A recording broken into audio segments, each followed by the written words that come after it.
So, hello and welcome to the Nottingham Festival of Science of Curiosity 2021. Thank you for coming, whether you've participated before or it's your first FOSAC event. We are coming to the end of the festival now, but there are still plenty of events and activities for you to access and experience. For further information and details, please visit our website, notsfosac.co.uk, or you can follow us on social media at notsfosac and share your thoughts using the hashtag CuriousNots or the hashtag FOSAC21. I'd like to introduce myself as your host for this evening. My name is Isabella Oakley. I'm on placement this year in between studying environmental science at the University of Nottingham. I'm really excited to bring to you What Does the Research Say?, a series of online panel events discovering and exploring themes that influence STEM research around the world today and for the future. In the background, there's also Rick, who's back up as tech, and he'll also be monitoring the chat and sending in some different questions and other chats to remind us. Today, we are bringing to you What Does the Research Say? Sustainability, with a broad range of topics exploring the impact and influence humans have on our environment. We now live in a modern, consumerist and largely urban existence throughout the developed world, using a vast amount of natural resources every day. Sustainability focuses on meeting the needs of the present without compromising the ability of future generations and meeting their needs. This approach must be adopted if we are to prevent irreversible damage to our environment, particularly with the impact of climate change and intensified weather patterns. In this panel discussion, we'll be joined by researchers from Nottingham Trent University, local businesses and staff from Nottingham City Council, as we explore these sustainability-related topics and potential solutions for the future. As a quick side note, before I introduce our panellists, we want to commit to creating an open and safe environment where all attendees feel able to participate. Everyone involved with FOSAC's activities is asked to comply with a code of conduct. We'll be making our own recording of the event, so we'd like to ask participants and audiences not to record nor to take screenshots or photographs of panellists. Our team members will monitor comments and chat functions and take action where necessary. You can report any issue by approaching any member of the current staff team or send an email to info@notsfosac.co.uk. Now on your screens, you should be able to see our panellists who I have the pleasure to introduce. I'd like to welcome to the discussion our Nottingham-based researchers. Guadaneth Chico, lecturer in environmental science and geographical information systems at Nottingham Trent University. Guadaneth will be discussing wind farms and their environmental impact on peatlands. Katie Greenhalgh, Senior Energy Projects Officer for the Nottingham City Council, who will discuss Nottingham's 2028 carbon neutral commitment. Martin Rigley, Chief Executive of Lindhurst Engineering, based in Sutton and Ashfield, and he will talk about the role of engineering in finding sustainable solutions to economic developments. Simon Tilley, Director of Hockerton Housing Project and lecturer in Animal, Rural and Environmental Sciences at Nottingham Trent University. Simon will discuss how we can live more sustainably within our homes, including the benefits of thermal mass. Now, please feel welcome to contribute to the talks. This is very much an open discussion along with our panellists. You can leave your own comments in the chat function or questions in the Q&A section throughout the event. We'll have an opportunity to discuss and answer these questions after all panellists have given their talk. I'm sure there'll be plenty to get through, so now's your chance to ask those thought about questions to an in-person researcher with knowledge and experience to share. So, without further ado, I would like to introduce our first panellist, Guadaneth Chico. Hello, good afternoon. Thank you very much for inviting me to this event. Really pleased to be here. So I'm gonna share my screen. Hopefully it will work and we don't have any technical issues. Here we go. So, and I will start my talk with a question. So, what do you think about wind farms? So, are wind farms a way to mitigate climate change? Yes or no? So, hopefully, a poll come over now, so you will be able to answer.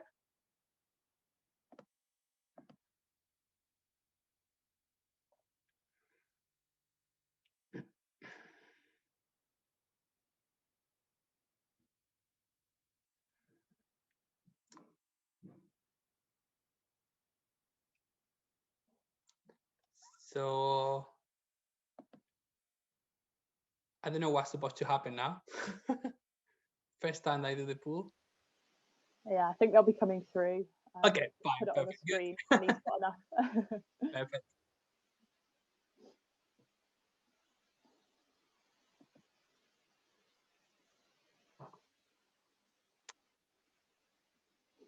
Right, so, okay, so majority of the public here, apart of one person, think that, and it wasn't me, I promise, think that the wind farms are a good way to mitigate climate change.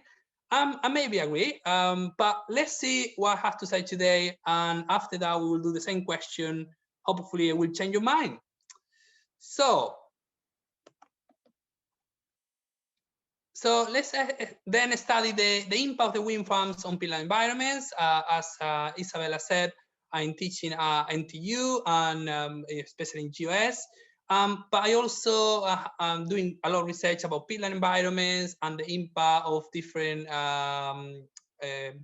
human pressures on peatland environments. So for example, livestock. But analyzing this, I find out that the wind farms actually also are a problem. And I will introduce the first part of the talk, basically describing what a wind farm is and what a peatland is. Okay, so the wind farms are usually recognized as a local communities as a benefit because they get some money to develop the towns and so on. So usually it's a good benefit for the poor regions as well, where we don't have much income. So they usually put local wind farms that actually produce some benefits. It's also known for because of clean energy, so all of us know this, and also it's known because it reduces the greenhouse gases as well.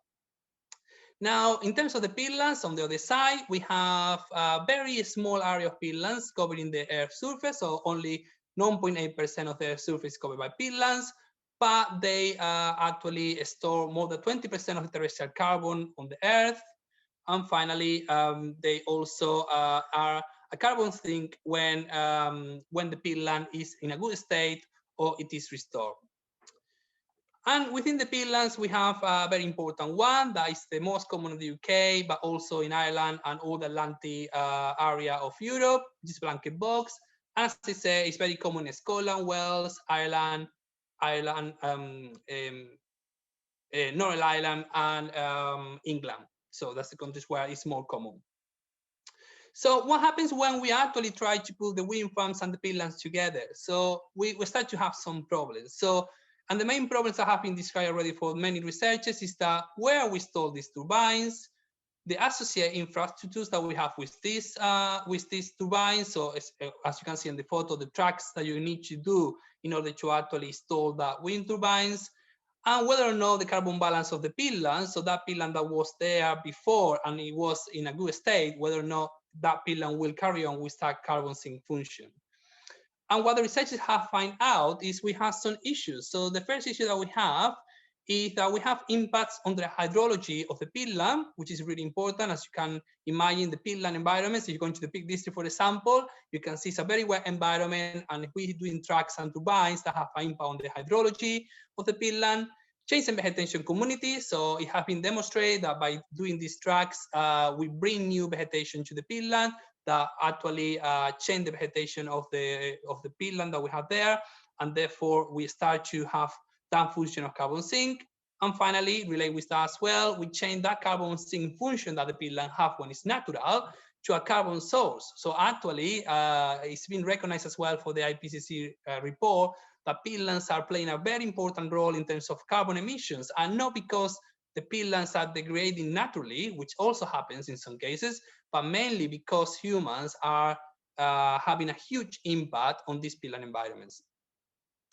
So in terms of hydrology, here I would like to show you a sample so you can have a context. So here we have a peatland where you can see in the middle a small wind turbine, and also you can see here in the middle of the screen an area where they're installing a new wind turbine, and you also can see the tracks. And basically, what in a normal peatland happens is the water going in that direction, following the surface of the peatland. Now, that's what we have less on the peatland. And when they install the turbines and the track, they actually have split the peatland in two sections. And now the water is doing differently. So you can see the part on the top of the peatland, still the water is going down, but it's going straight away to this track. And we will see some photos in a minute. And the second part of the peatland will not have that water input anymore. So this part of the peatland on the right will eventually disappear. In terms of carbon balance, again, same problem. So what we have done is estimate how much carbon they have been removed from here. So we still not analyzing how much carbon we're losing in terms of carbon sink. It's more about how much carbon have been removed in order to do this track and this turbine area.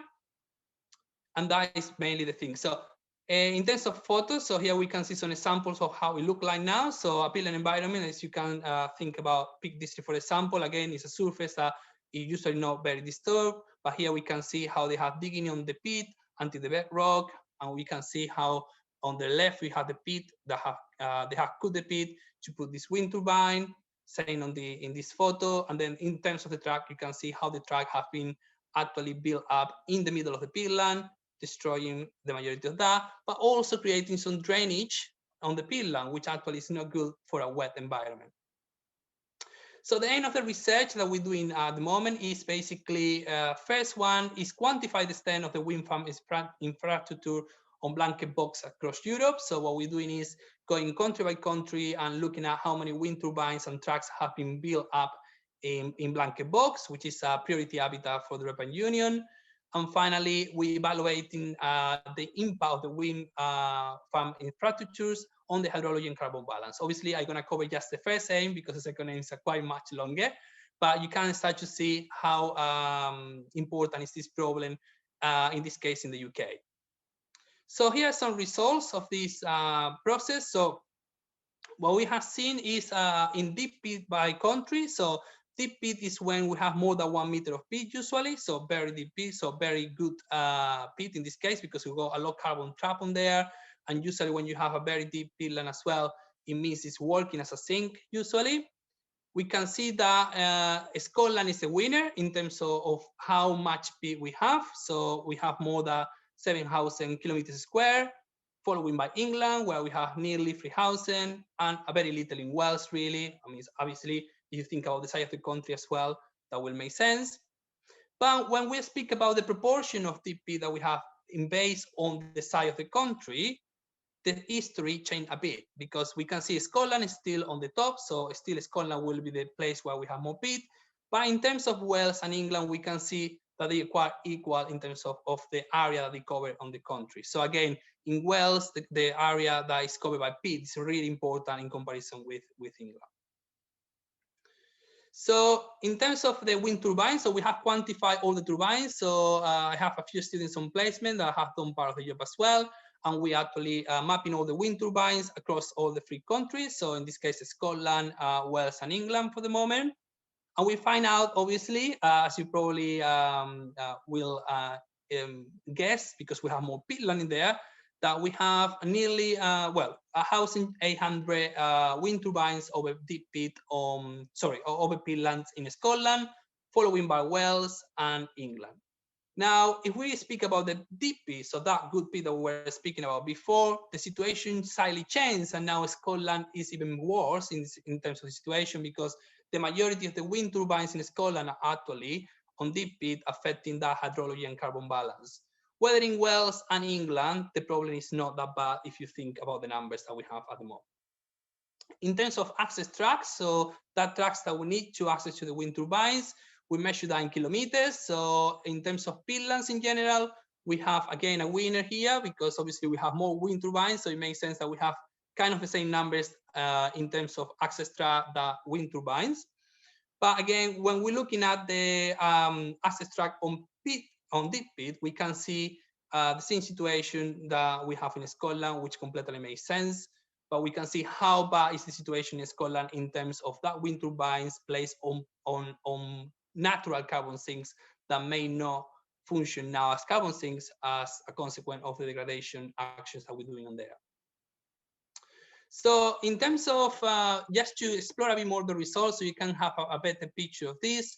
So we also have calculated density of wind turbines on DP by kilometer square by country, in which case now the situation changed a bit. So we know in Scotland we have a lot more wind turbines and a lot more tracks, but if we calculate the density that we have by kilometer square, we can see that Scotland is on a second place in comparison with England.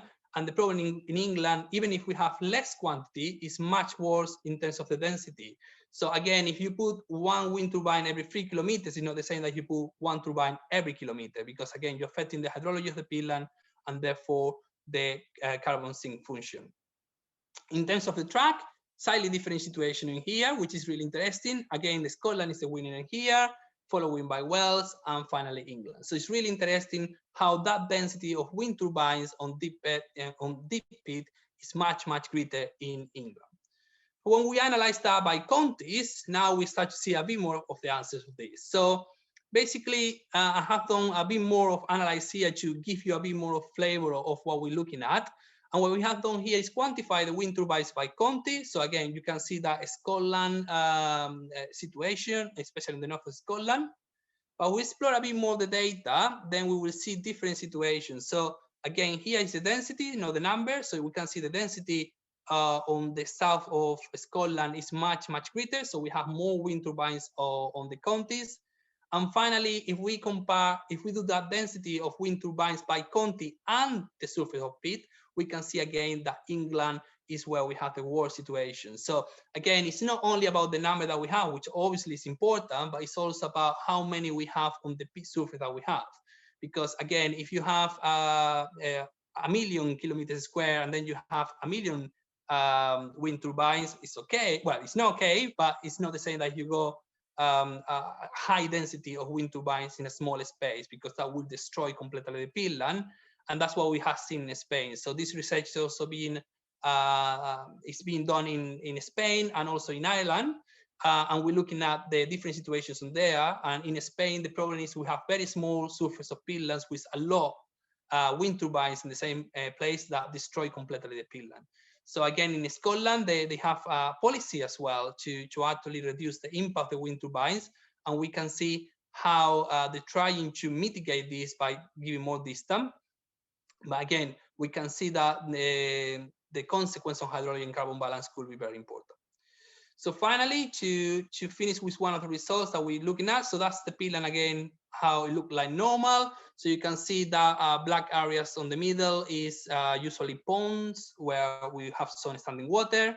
But then we can see the evolution of that peatland after 2005 when they put the wind turbines. You can see very clear where they were trying to put a wind turbine, but I was speaking with the guys on there, and actually didn't put a wind turbine there because it was too wet, so it makes sense. And then finally, that's the situation in 2007. So we can see how they have done a drainage. They have basically put a lot of soil over the pit, which actually destroyed part of the peatland. So again, what we actually now to look or demonstrate that is how the wind farm change the hydrology and the carbon balance, because obviously, yeah, we can see evidence, but now we need to quantify that in order to demonstrate that. So in conclusions, I'm gonna finish with the same question that I did before. Hopefully you have changed your mind a bit in terms of peatland environments, but I also have added the depends, because obviously it's not a yes or no. As you know, in research, we always like the depends. So hopefully we will have the other pool now coming up, and then I don't think we have the depends option. So I will take the no as a depends.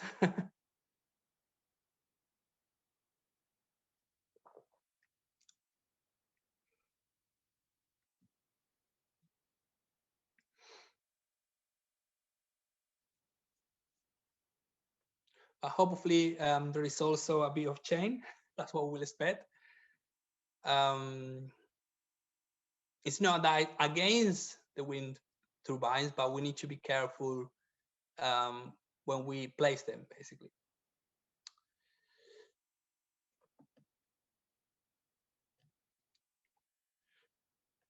Oops. Okay, here we go. Okay, so we have changed a bit the mind, which is good. So I'm not expecting 100%, but at least we have more no's than yes now, which is good. Perfect. So thank you very much for listening. And again, thank you very much to all the placement students that are working in this project. They're working really, really hard. I think I got the girl from where she's working in Ireland on the public as well. And also to my supervisor, Ben Clutterbuck, for his support. Thank you, Guadaneth. What an interesting talk. I think it's opened people's eyes a bit to the challenges that wind farms can have. You have a few questions in, so I'll, if I can ask one or two now, and then we'll get on with the other talks. So one from David is asking, how many wind turbines roughly in Britain are in peat, whereas on other bases such as soils and offshore? Do you know roughly the comparison? Oh. So how many wind turbines do you have that are on peat compared to offshore and soils? Yeah, that's very interesting question, because very difficult to quantify this. We're very lucky in terms of access to data for blanket box, because they protect, so they have mapped this. Now it's another peatlands that obviously they not include on there, and that's very interesting question, but we can't really quantify that. It's very difficult. Some countries are better than other ones, but in England, for example, it's really, really difficult to get access to the data without paying, so which is another thing. But for Scotland, for example, we have quantified any peat soil that we have. In this case, and also for Wales, we're using all the peat layers. So the only one that we actually not 100% sure is England, but again, it's just blanket box, which is the most common peatland on the area. Great. We also have another question from Jane, who asks, do large wind farms affect wind patterns? Do you have a response for that? Not really fully understand. So do large wind farms affect the flow and the pattern of wind, or does it generally flow in the same direction? Obviously, I don't know, because it's out of my I believe so. It's a lot of research about animals and changing the animals' behavior as well for the wind turbines, and also in these ones in Spain, especially, you can see a lot of animals dead as well, because they go straight away to the wind turbines. So I know it's a whole issue about this as well, but probably Simon will know a bit more about this. Sorry, Simon, I give you this one. But yeah, it's a whole problem about animals as well. That's for sure. Yeah. Thank you, Guadaneth. Thank you for your talk. And if you have time, we might come to some more questions at the end. So if I can hand over to Katie for her. Yeah, of course. Let me just share my screen. Perfect. That should be coming up now. Yeah. So I manage the energy projects team at Nottingham City Council, and I'm just going to be talking a little bit today about sustainability at the council and some of our key policies that we've developed within the team. So at the City Council, we have a really wide range of sustainability considerations, both within our control and within our influence. And these cover the three key pillars of sustainability, which are people, planet, and economy. So, for example, we serve the citizens of Nottingham in a whole range of ways. We can have lots of different impacts on the environment through the green spaces that we manage, and our waste management policies, for example. And a lot of the work that we do is focused on economic development and supporting businesses. So we're really aware that there needs to be a balance across these pillars to ensure that we're achieving true sustainable development. And something that's really important to the authority and that we're really concerned about is climate change and the ecological emergency, and the impact that this has on all three of those categories, on people, planet, and economy. So we officially declared a climate and ecological emergency in January last year. And off the back of that, we've launched our carbon neutral charter, which sets out what we're going to do as a local authority and as a city to tackle those challenges. And I think importantly, it doesn't just address carbon reduction. We're not looking at that kind of narrow focus. We're trying to really look at all of the things that affect climate and sustainability. So, for example, we're looking at other environmental challenges such as I mentioned, ecology and biodiversity, but also air quality, flooding, lots of different kind of environmental agendas. But we're also looking at quality of life and how we can build a new form of clean growth. So, for example, we're tackling fuel poverty, we're looking to improve well-being, access to green spaces, creating green jobs, supporting low carbon businesses. So there's an awful lot that comes within that carbon neutral charter. It's not just focused solely on carbon reduction. And importantly, the Charter commits us to becoming the UK's first carbon neutral city by 2028, which is an incredibly ambitious target, and something that we're really proud of and that we feel is really necessary to meaningfully tackle these emergencies that we've recognised. A lot of people say, why 2028? There is some reasoning behind it, so I'll just try and explain that briefly. So on this graph, under the grey section, you can see the way that we've reduced carbon historically, so over the last kind of 15 years. And it's pretty impressive. We've reduced as a city by around 40%. So we've done lots of really good work in cutting our emissions. But we've calculated what we need to do to stay within a safe level of global warming, which we think is 1.5 degrees centigrade. And in Nottingham, our fair share of carbon, or our carbon budget, is almost 8 megatons of carbon.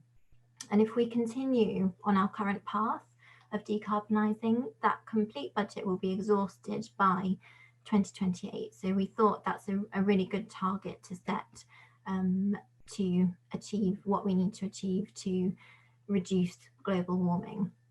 And as you can see, if we continue decarbonisation on our current trajectory, we'll overshoot that carbon budget quite significantly by 2050, and we won't get near to carbon neutral. So we've really, really got to accelerate what we're doing.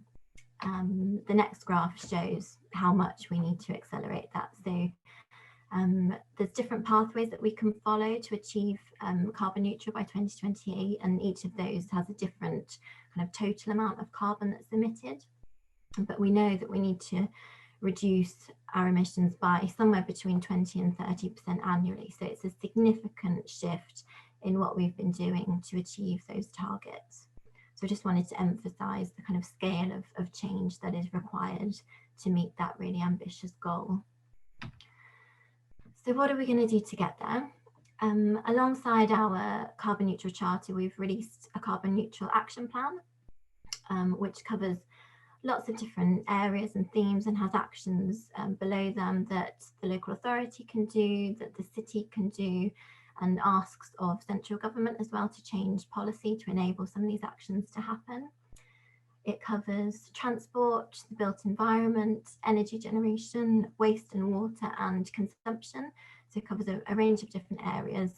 Often people focus on what's termed scope 1 and 2 emissions, but we've tried to look at scope 3 as well. So these are emissions from things that we consume or products and services that are brought into the city.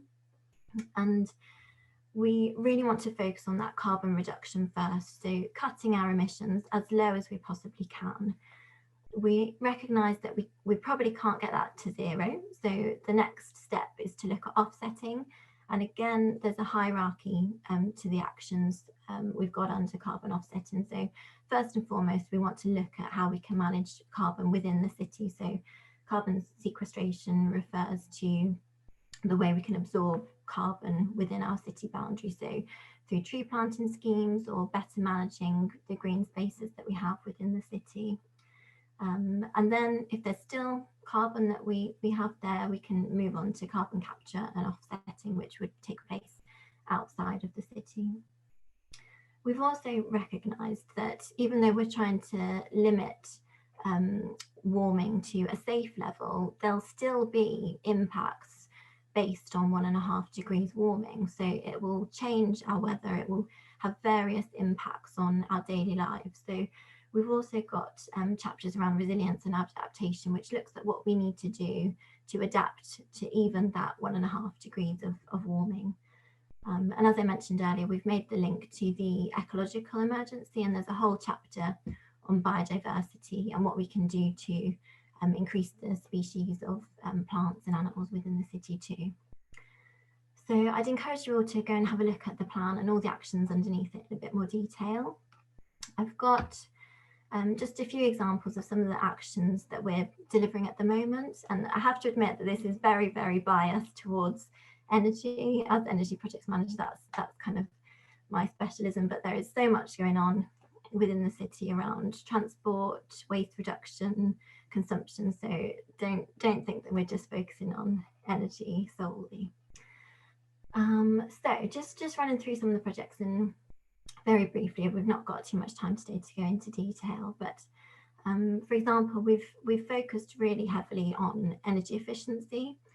So over the last kind of 15 years, we've invested quite heavily in different energy efficiency measures across our state to really start to reduce the amount of energy that we consume. So we've got lighting replacement projects, replacing heating systems, insulating, all sorts of different measures to really cut down the amount of energy that we use first and foremost. We've also invested in energy generation. So I've got a couple of images here of some of our solar projects. We've installed solar on over 4,000 homes within the city and over 50 of our own buildings.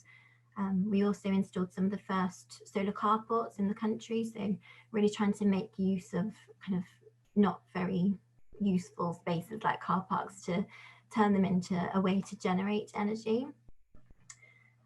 We've been at the forefront of domestic retrofit, so the picture in the bottom middle is one of our deep domestic retrofit projects, and you can see how we've totally transformed these homes. We've craned on new wall panels, new roofs, we've installed solar, changed the heating system, the windows, the doors, just really transformed these homes to make them fit for purpose, really energy efficient and generating their own energy so that they're drawing as little as possible from the grid.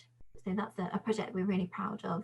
And in the process of rolling that out to hundreds more properties in the city at the moment.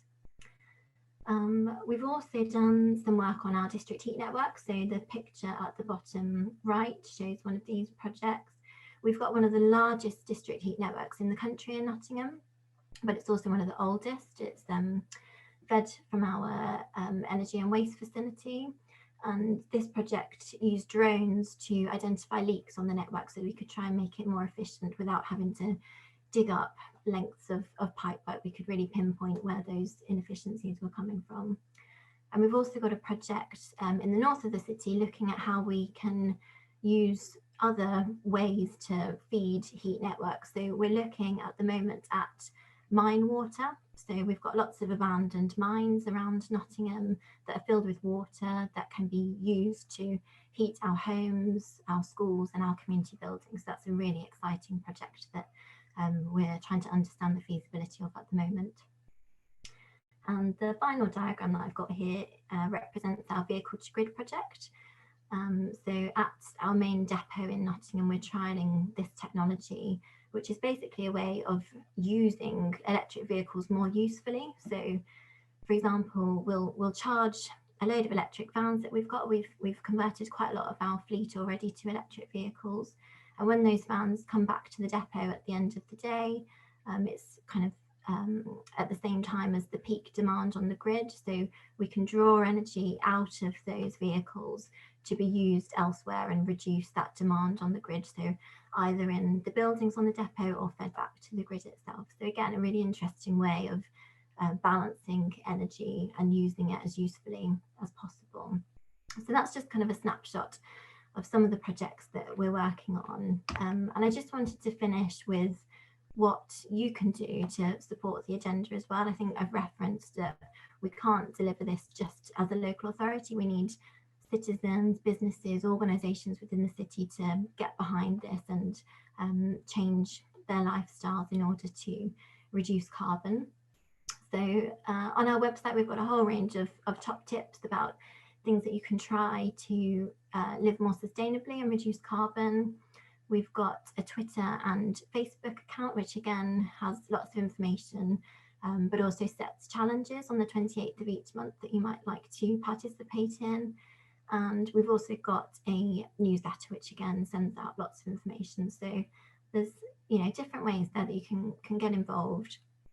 And yeah, we'd love for you to support the carbon neutral goal of achieving the UK's first carbon neutral city by 2028. And that was it from me today. Thank you, Katie. Really interesting to know what the City Council are involved with and all the projects. You've got quite a few questions, so if we can get on with them. Simon, do you want to ask your question first? I see you you can just go for it and ask it as a discussion point. Okay, I just wondered whether the targets you have for 2028 include the domestic energy use of the people living in houses within the city. Yeah, so the target is a city-wide target, so it's not limited to the local authority, so it doesn't just cover our council housing, it's a city-wide target, and that's why it's so important for everyone to get behind and support. So it would include all private households, all rented households, as well as businesses, universities, other institutions within the city. Very good. Thank you. We have a question that asks, are there plans for better cycling infrastructure in the city to work towards CN28? Yeah, as I said, my specialism is energy, but I'm aware that there's all sorts going on in the transport world. And I know there have been some kind of recent pots of money coming out of central government to support cycling schemes. So that's definitely something that we're looking to work on. But I think there was a survey that went out recently, so we're definitely looking for feedback on how we can improve cycling infrastructure within the city. So please do get in touch if you've got any thoughts or kind of specific recommendations about ways we can make improvements. Thanks, Katie. I'm conscious for time, so just one more question, and it's pretty general. What does your job entail on a day-to-day basis? All sorts of stuff. That's one of the things that I love about the job, is I've got kind of oversight of lots of different projects and kind of the carbon neutral policy itself. So yeah, lots of getting involved in project delivery on domestic, on our own estate, engaging with partners to try and facilitate more action. So yeah, it's really varied, and that's definitely something I enjoy about it. Thanks, Katie. Okay, on to the next talk. Martin, over to you. Mute my microphone, share my screen. There we go. Can everybody see that? Yeah, all good. Yep, okay then. So really, I'm posing a question tonight, and the question is run about the end of waste. So the question is, what if waste was really a resource they would have found a use for yet? So probably just give a little bit of background about my role in Lindhurst Engineering. So I'm the Managing Director and CEO at Lindhurst Engineering. We're a business that started 36 years ago, providing engineering service to the coal mining sector within Nottinghamshire, Derbyshire and South Yorkshire. I joined in 1994, having worked for British Coal for 14 years before that. So I came from an industry, a really heavily polluted industry. I think really my interest in sustainability probably started back in 2009. Lindhurst as a business, as we saw that demise in coal mining, I always say to people, we look for the next dirty black hole to jump into. That dirty black hole we jumped into was sewage treatment. And so as anaerobic digestion developed within human sewage, we sort of grew up with it. So we'd worked on every part of it, an anaerobic digestion plant, and I'll come to what our interest is in a minute. So I think certainly over the last 5-6 years, I think as a business, we've really got up into this concept about comparing a linear economy to a circular economy. So obviously, I've got my chat box is hiding on the side of my slide. There we go. So obviously the traditional way of running the linear economy, that you extracted some resources to produce something, you distributed it, you consumed it, and you produced a waste that we either buried in holes in the ground or burnt or dumped in the sea. We certainly got switched on to this concept of circular economy. I think, if you're really interested in that, Dame Ellen MacArthur Foundation is a really good resource on their website. It's got some really good resources on there. If you're really interested in finding out more about circular economy. So circular economy really starts with, you produce something, you distribute it, you consume it, that then produces something that you can either reuse, repair or recycle by the recycling sector, and it's a virtuous circle, and round you go again. So obviously that minimises the amount of waste that we're having to send to landfill or do other unquestionable things with. It's not a perfect world, and I don't think we'll ever get to that purely virtuous circle, but I think we can get somewhere near that.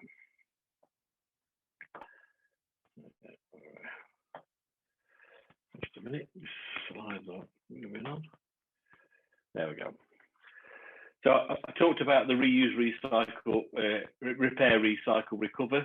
So this is obviously if people don't know, this is the European waste hierarchy. If you produce something, the first thing you do is produce a waste. The first thing you should do is reduce that waste in the first place, down to the bottom of the pyramid was dispose of it, and then in descending order would be reuse, repair, recycle, recover. So obviously you're gradually getting worse as you move down that waste hierarchy. I think a lot of people are focused on this now as a way of thinking about what we could do with waste. So this is a slide that I saw a guy present from the Soil Association at a conference I went to in London a few years ago, and I think this really puts it in a nutshell for me in terms of what we're thinking about with waste and how we treat waste. There was a story told of 100 potatoes, and actually, I did think about doing this as a poll, but unfortunately didn't get time to pose the question. But out of 100 potatoes, we actually only eat 25 of them. Two are left in the field, 9 are lost in grading, 3 are lost in storage, 17 lost in transport and packaging, 9 lost in spoilage in the kitchen, 20, to the highest number we lose within preparation. 15 are lost in plate waste, so we're only eating 25. And I think we're all aware that story could be told about lots of foods that we eat, that we're not actually making the best out of what we've got, and produce a lot of waste when we don't necessarily need to do. So what's our particular interest? So I said to you that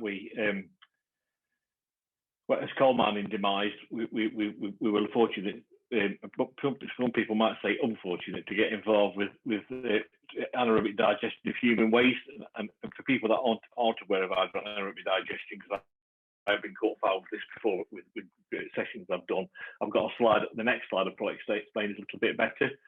But back in 2009, DEFRA published a report called Shared Goals, which is around the future of anaerobic digestion in the UK. And that report told you that we produce around 100 million tonnes of waste organic matter in the UK annually.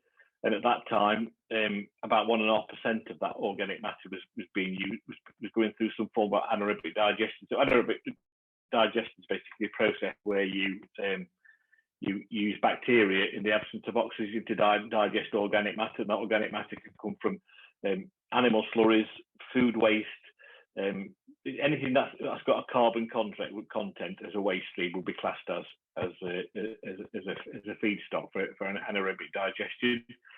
So the report, the Shared Goals report, obviously said 100 million tonnes of waste organic matter, less than 1.5% of it going through any form of anaerobic digestion.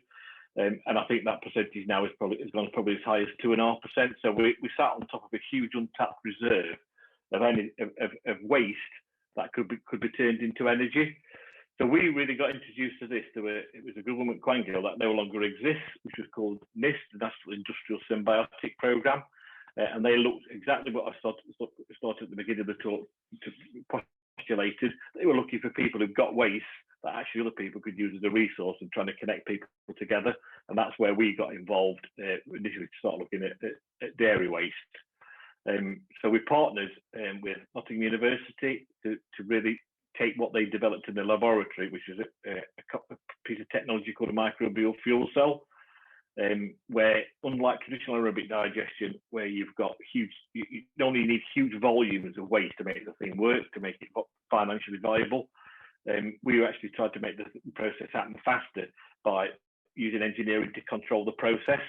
And effectively what we made is a bio battery, so it actually reduces a little bit of voltage itself, but we've been more focused on trying to up the output of methane from this. So as the bacteria eat the waste organic matter, they do produce carbon dioxide. That carbon dioxide will be released anyway into the atmosphere if you just left it in a big hole in the ground or in a lagoon. But also the chemical reaction takes place to actually produce either hydrogen or methane. And most of our work that we've done to press has been around producing methane. And obviously once you've got that methane, you can then use that to power a boiler or a combined heat and power unit, or like we've got asked in Spain, if we could actually run a gas-powered air conditioning unit, which such things do exist. So we've been working on this technology now probably since 2010. We've run a number of trials across Europe, across different types of feedstocks. and we call it is micro H2AD. So traditional anaerobic digesters, I said you need huge volumes to make the thing work.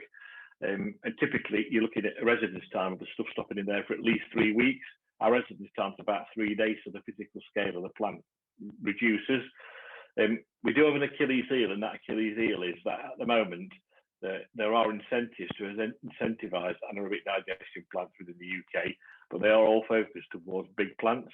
There is no incentive for small anaerobic digestion systems.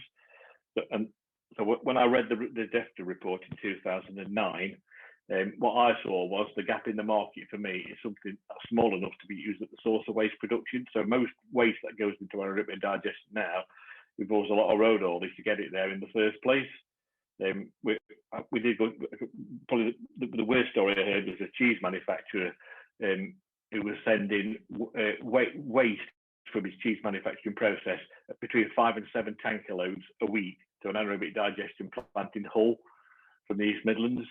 So you've got, so you're trying to obviously do something to offset the carbon, but then you're making the problem worse by transporting it. Well, we believe that our technology could be used at his source of waste production. But unfortunately, as I said, that with the way that the tariff system is structured at the moment, it doesn't lend itself to a micro system. But we believe it's just a matter of time. It's just whether we can hold in there long enough. So we've done a lot of work on animal slurries. Animal slurries do produce methane. That produce a huge amount of methane, because particularly with cows, there's a reason cows have got 4 stomachs, and that's because they're really good at getting energy out of the grass. Probably some of the best successes we've had have been waste streams from food production, where we can start to clean that waste up. So not only do we produce a methane that we can use as a fuel, we also reduce the chemical oxygen demand of that waste. So the chemical oxygen demand is obviously a measure of effectively how much oxygen can get absorbed if you put it into a water course. So we're greatly reducing its polluting effect as well, because we're reducing the amount of sugars that's in there, because that's what the bacteria like to eat. So what I should have said is when we started this way back in 2010. So my youngest daughter then would have probably been about 12. So she nicknamed the poop. She'd be mortified. I don't know if I still call it the poopinator, but that's effectively what we were doing. We're taking poop.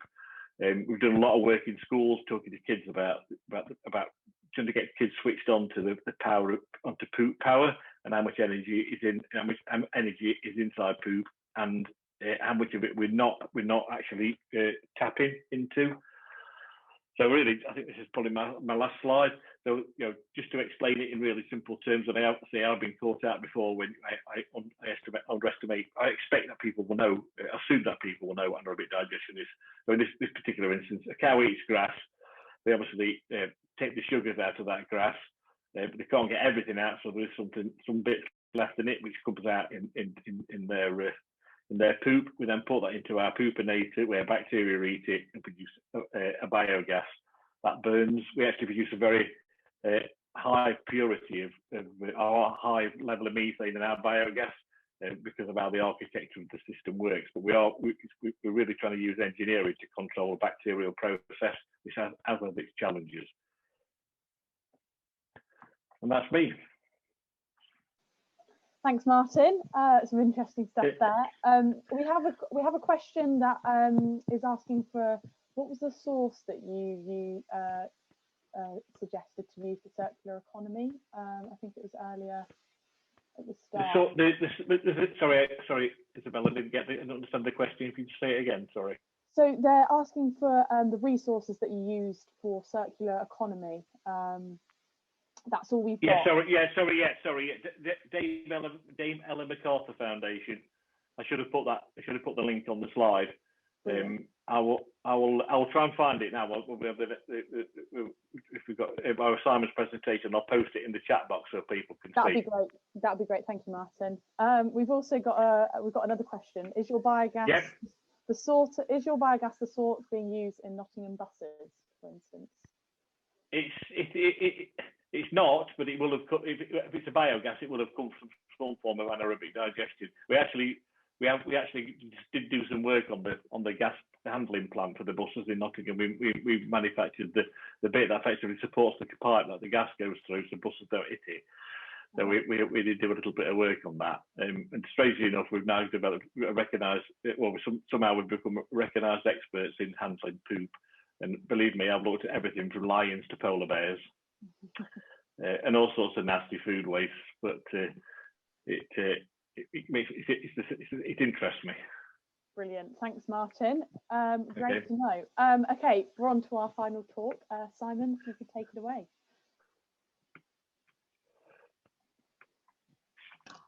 Hello. I don't think I can upstage that talk on poop. It's be a challenge, but I will talk about what I'm doing here, which is I'm talking to you from Hockerton Housing Project, which is where I live, and I want to focus on thinking about how we can save energy in our houses, and that's where I set out way back in 1995. Thinking about reducing the energy consumption in a house. We do lots of things here. We think about producing energy and growing food and all sorts of things. But just for today, it's how do we reduce our impact from the way we live in our houses?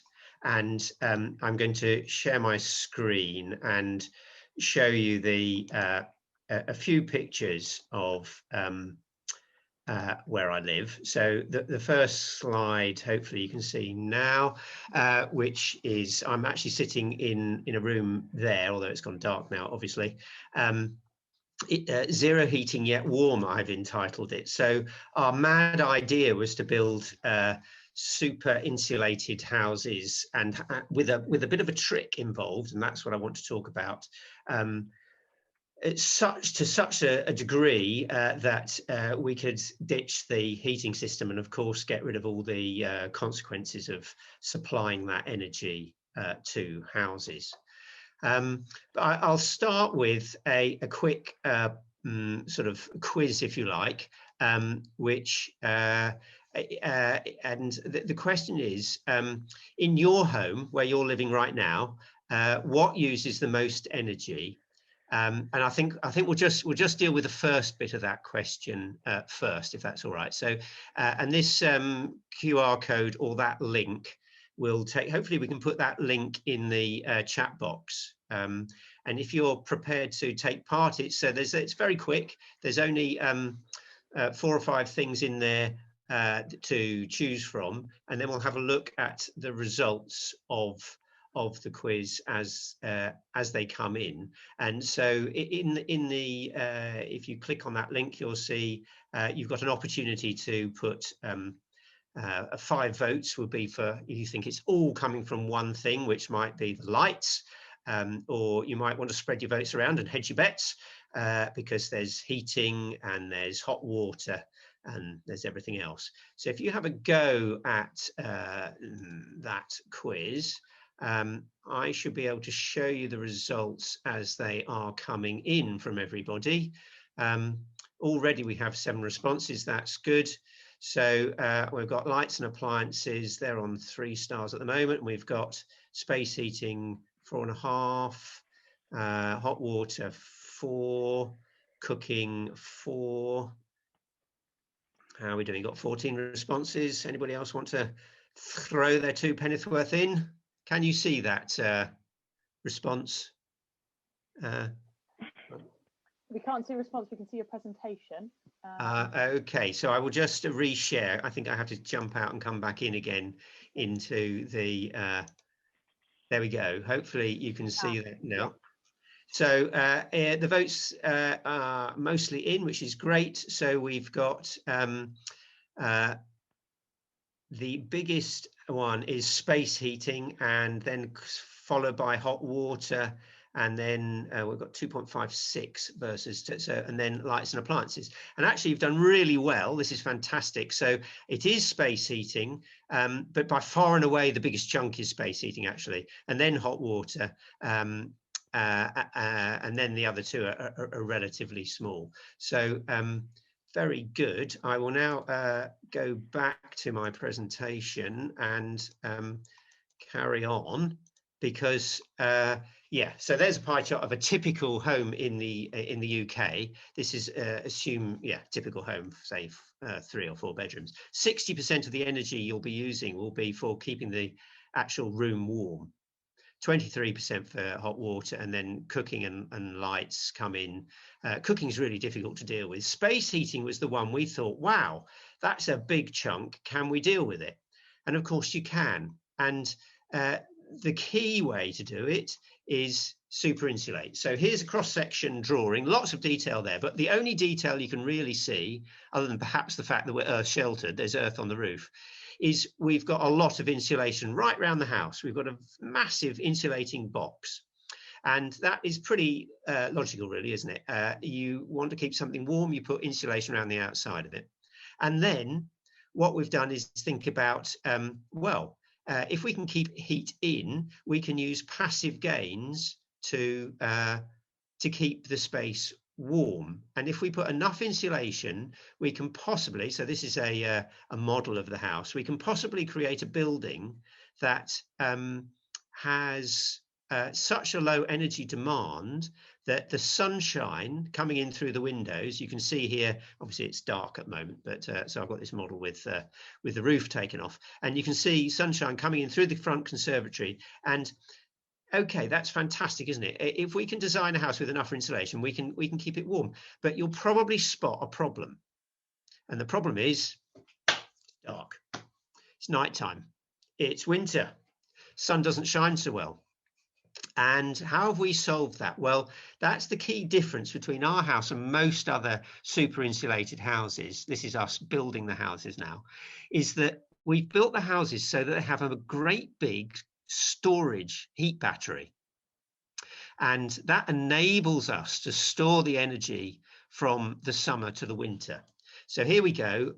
We put down a layer of concrete, which you just saw, to create a smooth, flat area to build off. And then we started putting a lot of insulation down. And we actually created an insulating box, which doesn't have any what they call cold bridges. So this layer of insulation that's down here, which is 300 millimeters thick, doesn't have any bits of concrete or metal that go through it. All the metalwork and all the concrete is resting on it. And if you like, it's a bit like creating a raft.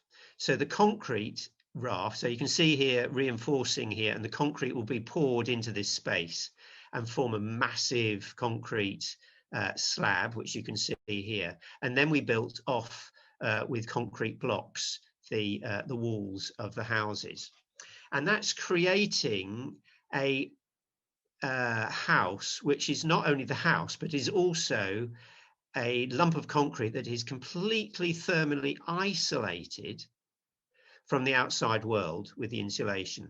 And that enables us to use it as a store, a thermal heat store. And you can hear me a bit younger, and my son, who's now 26 and has a child, so I'm a granddaddy, which has been a bit of a surprise, a bit of a shock to the system, that. Anyhow, we were very pleased to be putting in the doors and windows here. This is the job we've just completed, and this is where the conservatory is going to go. And so we're all about catching energy and storing it in the building and not letting that energy that we've stored escape.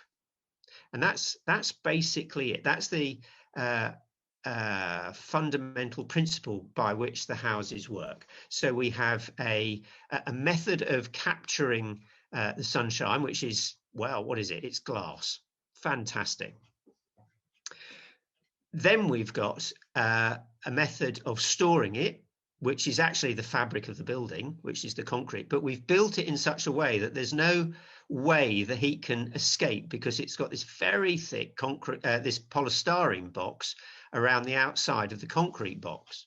And we've put in earth at the back, which also helps protect the house. So we're earth sheltered, as you can see at the back of the house. And we've got this big conservatory on the front of the house, and it is thermally isolated from the back. So this box here, this, if you like, the house bit where I'm sitting right now, is also the heat store. And so it radiates heat at me from all directions. And it is amazing. So we've lived in this house for 22 years and we haven't got a heating system. Our heating, you know, like you'd expect, like a gas boiler, we've got a heating system that's the sunshine. And actually there's two other sources of energy, one of which is body heat. And amazingly, our bodies supply up to 25%, a quarter of the energy needed to keep the house warm. So you might like to think about how hot is a body and how much power does it deliver to the house. And if the sun provides 50% and bodies provide 25%, where's the other 25%? You might want to think about that. But the key thing about the house is that the sun doesn't supply the energy all the time. It's typical renewable energy. It doesn't come when you want it. So you need to put the energy somewhere else to store it for later. So that's what you do when you have finished building your house. You sit back and enjoy the conservatory. So it's no good building super duper eco houses if they're one, expensive, and two, aren't what you want to live in. So the principles by which we built these houses are that they had to be desirable, low maintenance and low cost, and yet not need any space heating. So the impact you have, you've reduced all that 60% of energy that's typically used in heating a space. And I'm just very quickly, I think I've got a few minutes to just talk about some of the figures. So this is, we record the energy consumption. So this is total energy consumption for the house, for each house, 1 to 5. And this is another really good thing to do, is give yourself feedback. How well are you doing? So you can see here, I mean, these are quite old figures now, but typically we use 10 kilowatt hours per day in the house, and that's total energy consumption. So other bits of homework you might like to do are find out how much your energy consumption is. Or perhaps somebody knows, in which case that'd be really good to hear. And so there's nothing like competing. This is my house. I live in house number 1, and you can see the red line is just tinkering out at the bottom there. I'm a bit of a anorak when it comes to trying to be the one that uses the least energy, of course. Do bear in mind, though, it's not, these are the houses from the sky. It's not all about energy conservation in the home. We've got all this stuff around the house. Where do you get your food? Where do you get the energy that you do use? You know, are you going to put photovoltaic panels up? How do you get from A to B? All these other things are so important when it comes to living sustainably. Where does your water come from? So part of this site is we're autonomous in water, so we collect rainwater, and again we have to store it because it doesn't rain all the time. And then we use that water in the houses to meet our needs. They're the filters for the water system, or one of the water systems. We also treat all our waste. Sadly, we haven't got one of Martin's anaerobic digesters, but we have got a reed bed. This is the design of the reed bed, and we do keep fish. So these are the little fish that we put in the lake. This is a mirror carp, and we get those in. They're about 75 pence each. And after about 3 years, we have fish coming out that sort of size, which is great. So not only do we have a way of treating our sewage in a reed bed, but we also have a production system for creating rather nice fish. And that really is how you need to think about sustainability. As Martin was saying, it's closing the loop. It's doing useful things with what you've got. So just to conclude, we need to think about not only how we live, but where our water comes from and where our energy comes from, and really looking after it and conserving what we need and reducing the amount we need. And certainly with houses, we can do that amazingly with just insulation. And then if you really want to do the whole hog, you need insulation and a bit of a mass to store energy, so you can get around the problem of renewables not supplying the energy all the time. The variable supply of renewables is something that we're going to have to deal with, and so storage becomes really, really important. So there we go. That is a very quick look at what we do here in terms of our houses at Hockerton Housing Project. Thank you very much for listening. Thank you. There's some questions that are coming through. I just thought I'd mention, this reminds me of a Grand Designs episode that's actually been on recently. And they were building their house from the sun's energy and through thermal mass. So if people want to check that out, then go and check it out, because it's really interesting as well. So some questions. Are the houses more expensive to build than normal houses? No, that was the key. We were just self-builders, so the 5 families, and we got together, and that was our key. We had a house to sell in Southampton, and it had to build the house here. So it didn't cost any more. In fact, it was slightly less per square metre than a standard new build. And we had it monitored by the BRE, the Building Research Establishment, for 2 years. So it wasn't just us saying that. So yeah, that's the really interesting thing, in that you can do it.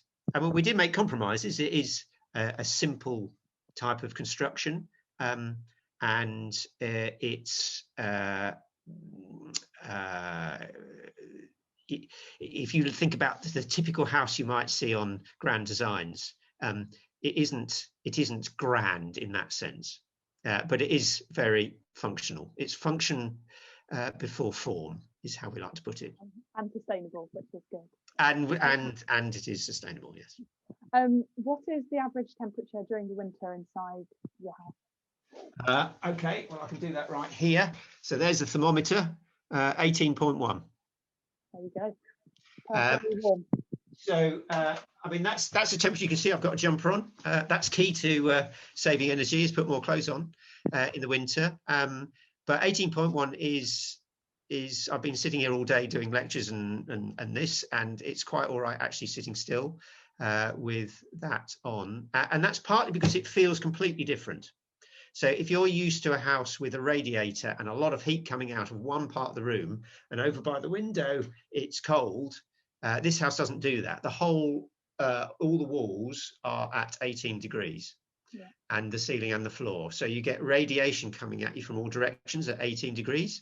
So it just feels, it has a different, it feels more like a house you might find in the south of France or in parts of Europe where it's kind of much warmer because of the radiating effect of the energy.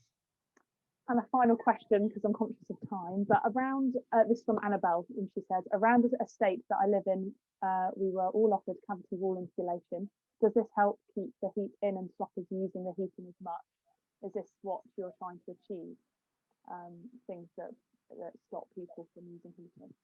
Yeah, absolutely. So it's so much like hard work retrofitting houses and having, but it's so necessary. We've got so much to do. It's so much easier to build houses that are right in the first place.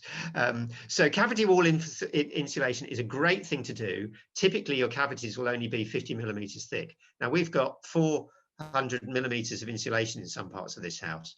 So, you know, that's great to do, but actually you need to put a whole lot more on the outside of the house as well, because the cavity was never built wide enough. But you do often have an opportunity in the loft. So, you know, it might even have nothing, but building regs is 270 mil, but we're building houses with 600 mil insulation in the loft. You can do a lot of insulation in the loft because often there's space up there.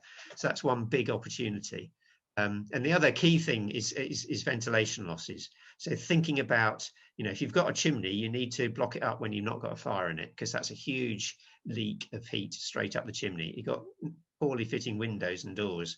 They're huge sources of energy loss. So yeah, lots of insulation, lots of stopping the drafts. That will make masses of difference, and that we've got a huge job on our hands. Brilliant, thank you, Simon. Okay, so coming to the end of things now. So any last comments and questions, please send them in. Katie, I know your forte is energy, but we do have a question that they would like to be answered. And have your buses got close to neutral yet? So we're trying a few different things with the buses. I think we mentioned earlier biogas. So quite a lot of the fleet has converted to biogas, which is much lower carbon form of transport. And at one point, we also had the largest fleet of electric buses in Europe. So although, you know, it depends where you get the electricity from, as the grid decarbonises and as we install more renewable energy generation sources, that's a good way to reduce carbon associated with buses as well. So we've got some different strategies that we're trialing for buses. Brilliant, thank you. Okay, I'm going to come round to everyone now, and if you'd just like to say some things you're looking forward to in the near future, whether it's in your field or whether it's linked to sustainability or linked to technology and certain advances that are happening. If we start with Guadaneth, and if you'd like to touch upon that for me. Very interesting talk today. I mainly just speak with Simon. Actually, I didn't realize that you're doing that much things. So yeah, we're actually working in some projects here in NTU using mosses. So trying to see whether or not we can use mosses to compensate our carbon emissions in gardens. So we know the mosses are really good trapping carbon in peatlands. And we have some crops in NTU, and because of the COVID situation, we couldn't go to the field and plant them in a peatland. So we have so many now, and then we were thinking, well, maybe actually, if we plant some in NTU, can we actually compensate the carbon? So I think it's one of the directions that I'm taking as well, because I think it's very important to know all the options that we have available. As Simon said, I think it's a lot of small things that we can do, and then we not realize all this. And how good will it be as plant 1 meter square of mosses and compensate my carbon by trapping the carbon in my garden? Again, try to compensate. Obviously, if we not produce carbon, will be much better, but also trying to compensate the potential emissions. I think that's the measures. Great, thank you, Guadaneth. So to you, Katie, I also would like to ask, how's the pandemic sort of affected your work as well? And then also touch on what you're looking forward to as well.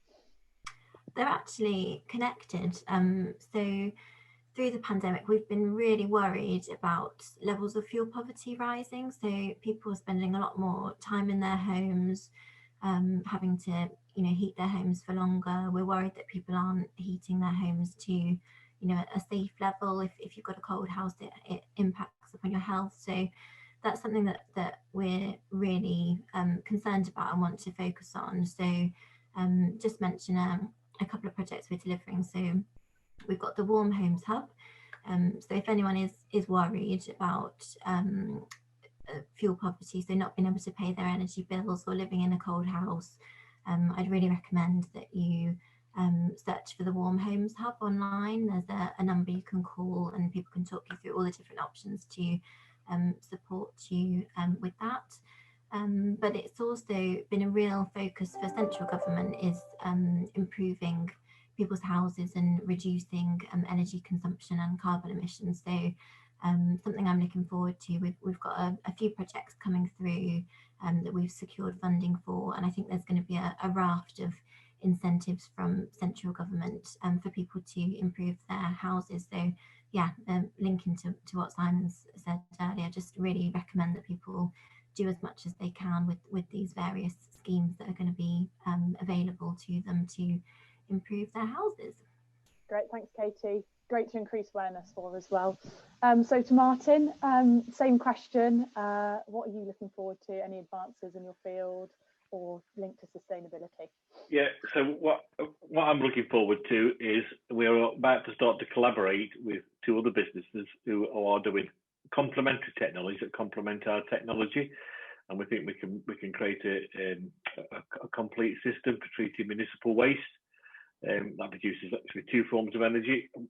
NDAs prevent me from saying too much, but I think watch this space, because I think we'll be starting something in the next couple of months, which will be really interesting. And it's one of these companies who've certainly been courting each other for probably 6 years now, about to do something together and work out how our two technologies can work together. But again, I think it's like everybody said today, the solution to the issue of sustainability is a balanced approach.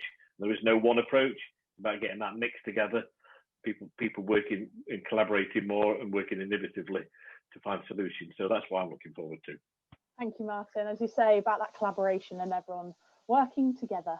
And Simon, similar question to you. We also had a question that said, why haven't these houses been built before?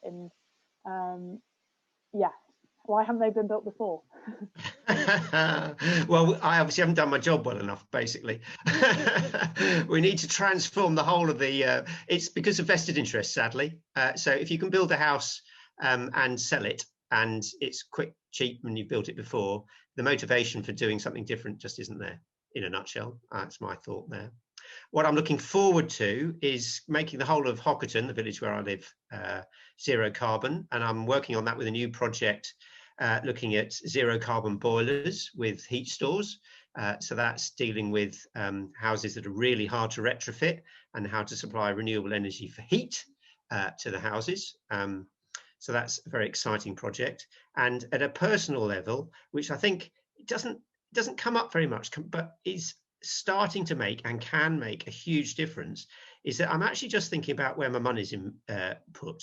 So bank accounts, and I've just changed to a bank that has a good environmental policy.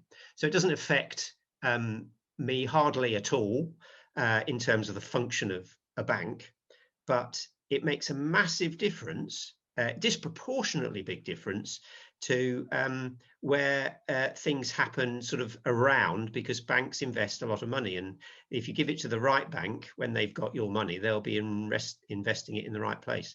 That's my top tip. Is think about where you're banking, and it's very quick these days. You can just click and it's gone, moved, and just move to an ethical bank. Great, Simon. Yes, some great points there. Thank you so much. So we're coming to the end of our discussion, and I'd like to thank everyone for listening and contributing with your questions and comments. A virtual round of applause for Guadaneth, Katie, Martin and Simon for their valued time and sharing their knowledge and research with us today. We hope you've been inspired and your curiosity captured. If you have any feedback or comments, you're welcome to email us at info@nottsfosac.co.uk. We have a final panel discussion exploring diversity in STEM tomorrow, so please head over to our website and sign up for a place if you're interested. We hope you enjoy the rest of your FOSAC 2021 and have a wonderful evening. Thank you very much and goodbye.